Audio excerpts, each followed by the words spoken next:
Hey everyone, my name is Kendrick Diaz, and this is Verse by Verse, a short podcast all about exploring the insights and lessons of the inspired Word of God.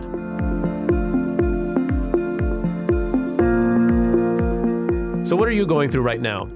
Have you recently felt overwhelmed by a particular trial?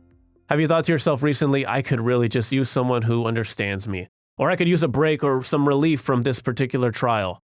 Well, Hebrews chapter 4, verse 15 has a promise that we can claim. This is what the author says, "For we do not have a high priest who cannot sympathize with our weaknesses, but was in all points tempted as we are, yet without sin." In other words, the author is saying there is someone who understands. This, of course, is a reference to Jesus Christ. Now, how is it that Jesus Christ can understand us? Well, because he was human. He wasn't half human, he wasn't superhuman, he was human. He completely understands what we go through because he lived the human experience. Now, the book of Hebrews was written to a primarily Jewish Christian audience, but consider it from the point of view of someone who was not familiar with the Christian God. If you grew up in the first century, you might have been more familiar with the Greek or Roman pantheon of gods. Your conception of God would be completely different. You might think gods were very impersonal. They were very distant. You might even think they were kind of moody and they had no real regard for the creation or human beings for that matter. No, we human beings are just kind of insignificant annoyances that the gods like to do stuff to from time to time whenever they feel like it. Okay, now contrast that with the picture the author of Hebrews paints. Here is Jesus Christ, the one who created everything. He inhabits the heavens and he loves human beings so much that he was willing to become one.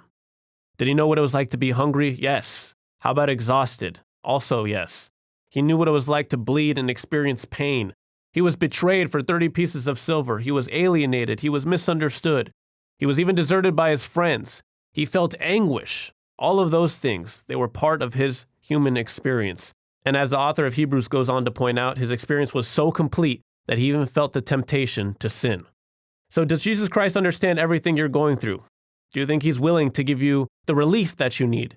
You know, oftentimes in sports, the players get so worn out and exhausted that the coach says, hey, you need to sit out for a little while. And they give their players a little bit of a break. Well, Jesus Christ is willing to sit us out. He's willing to give us some relief from the trial that we're going through. So the author of Hebrews wrote this so we can remember who Jesus Christ is and what he did for our sake. See, we don't need to view Jesus as someone who's just out of touch, who knows nothing about what it's like to be human. No, when we go to God in prayer, we can be confident that Christ is there and that he sympathizes with us. And he's willing to give us the strength to overcome every trial and to fight every sin that weighs us down. All we need to do is ask. Verse by Verse is a companion podcast to the Daily Bible Verse blog, which you can find on the Life, Hope, and Truth Learning Center. Check out the show notes for more.